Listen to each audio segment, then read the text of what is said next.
Más asuntos. La Oficina Europea del Medio Ambiente es rotunda, tajante. Los ciudadanos y ciudadanas europeos estamos expuestos a niveles muy alarmantes de sustancias químicas y somos altamente vulnerables. Para llegar a esa conclusión, se ha analizado la sangre y la orina de más de 13.000 personas de 28 países. Para ahondar en ello, ya nos acompaña aquí en plató Carmen Rubio, que es catedrática en toxicología. ¿Qué tal? Muy buenos días. ¿Qué tal, Antonio? Buenos días. Bueno, señora Rubio, ¿cuáles son los químicos a los que estamos más expuestos en el día a día? Bueno, hay una diversidad enorme de familias de compuestos químicos, retardantes de llama, que son perfluorados, contaminantes orgánicos, pesticidas, los metales tradicionales, es decir, las familias de químicos a los que nos exponemos son muy diversas. Entonces no podremos señalar a una. Hay algunos tóxicos que generamos incluso durante el cocinado de los alimentos, como la acrilamida, otros que utilizamos en juguetes como los ftalatos, como plastificantes, etcétera. Entonces hay una gran diversidad de compuestos. Precisamente por eso le quería preguntar, ¿de qué manera entramos en contacto con estas sustancias químicas? ¿Por lo que respiramos, por lo que comemos, por lo que tocamos en el día a día? ¿Cuál es la forma más habitual?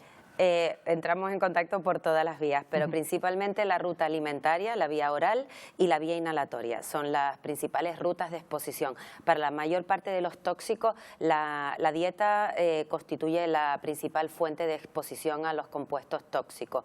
Por eso, pues los estudios, las investigaciones y los proyectos de investigación en seguridad alimentaria son tan importantes. De todas estas sustancias químicas, esa gran variedad que existe, ¿cuáles son las más peligrosas para la salud? Realmente no podría señalar una que fuera más peligrosa, porque la peligrosidad depende de la dosis, de la duración de la exposición y de la vulnerabilidad, como se ha mencionado, del individuo. Posiblemente aquellas menos conocidas, aquellas que tengan efectos cancerígenos o disruptores endocrinos.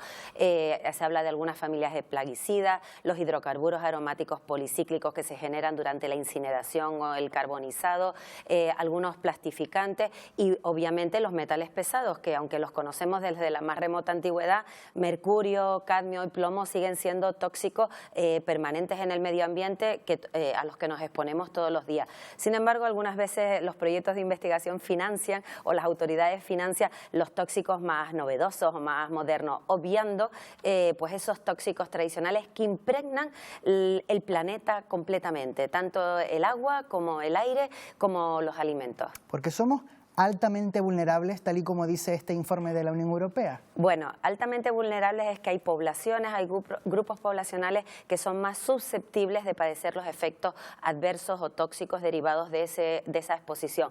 Siempre se habla de población infantil y de ancianos, porque pues digamos tienen mecanismos de defensa, de metabolización y de eliminación de esos tóxicos, pues digamos más enlentecidos o más dañados.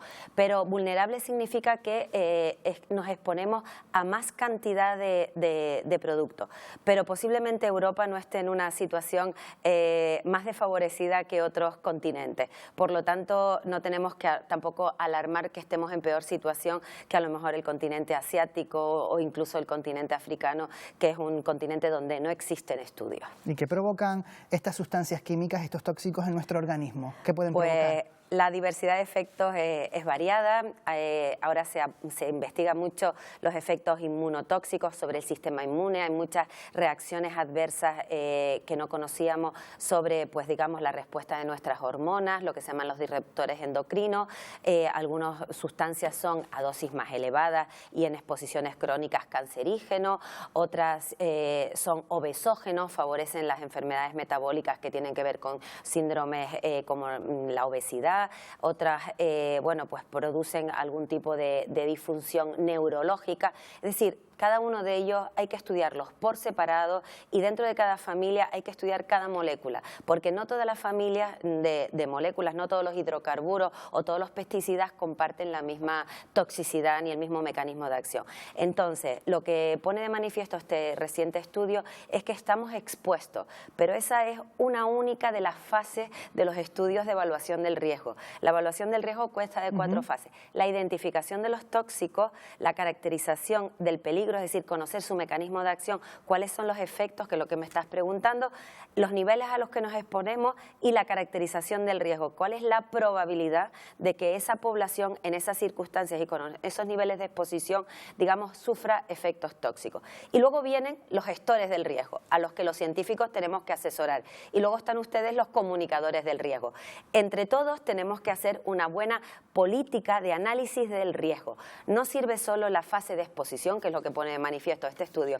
Nosotros en la Universidad de La Laguna, con colaboración con distintos grupos de investigación, llevamos más de 20 años haciendo estudios de evaluación del riesgo y seguimos diciendo, además invitando a que los gestores regulen más sustancias nuevas, sustancias no reguladas en los reglamentos europeos, pero son pocos los estudios que se financian respecto a estos estudios de exposición, evaluación y caracterización del riesgo. Nos ha interesado más a lo largo del tiempo conocer los mecanismos de acción, las terapias, los agentes etiológicos, pero invito a que se financien más, ahora que tenemos una nueva etapa política, que se financien más los proyectos de evaluación de riesgo. Y una última cuestión, ¿hay alguna normativa que prohíba o que al menos regule el uso de estas sustancias químicas tóxicas en los productos que utilizamos, que consumimos en el día a día? Sí, sí, hay distintos reglamentos que regulan pues, las sustancias químicas que se incorporan a cosméticos, los productos de uso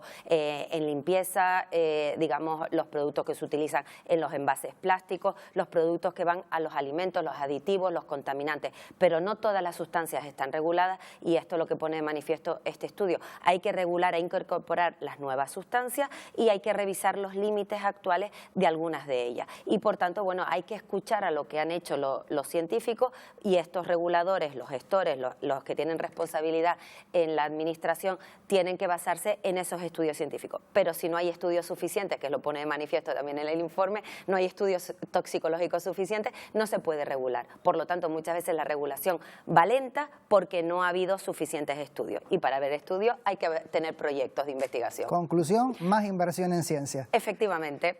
Carmen Rubio, catedrática en toxicología, muchísimas gracias por habernos acompañado esta mañana. Gracias, Antonio, un placer. Días. Hasta luego, buenos días.